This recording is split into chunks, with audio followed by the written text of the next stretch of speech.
Hello everyone, welcome to class series, and in this video we're gonna be learning the short and easy summary of the chapter Everything I Need to Know I Learned in the Forest. So basically the author of this chapter is Vandana Shiva. She is one of the most outstanding environmental activists. She is a versatile personality as she writes for magazines and newspapers regarding social issues. This chapter, which can also be regarded as a passage, it emphasizes on the author's realization on environment.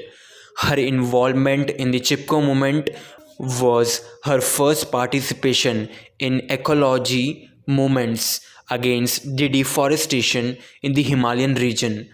The peasant women from Garhwal region got involved in the movement.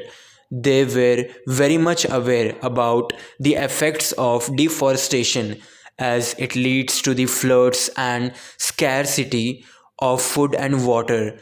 They all protested by hugging the trees when the loggers came to cut down the trees.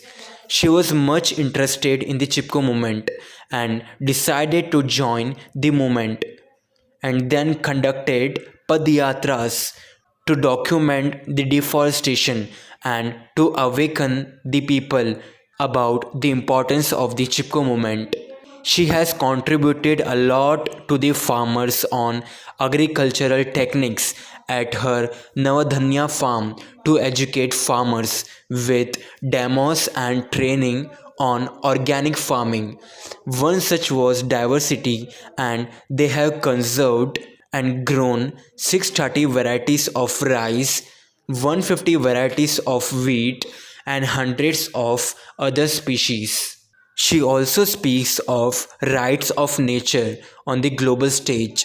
On that basis, Ecuador has recognized the rights of nature in its constitution. In April 2011, the United Nations General Assembly organized Harmony with Nature as part of Earth Day celebration. In that conference, the UN Secretaries General pointed out ultimately, environmentally destructive behavior is the result of a failure to recognize that human beings are an inseparable part of the nature and that we cannot damage it without severely damaging ourselves. She also speaks about eco-apartheid and how people exploit the earth by using it as the source of raw materials and source of mining materials. She remembers Rabindranath Tagore's emphasis on nature, who started Shantiniketan to impart learning in nature. Tapovan, the forest of purity, teaches us that forest is not only the knowledge of freedom, but it was the source of beauty and joy and harmony and perfection.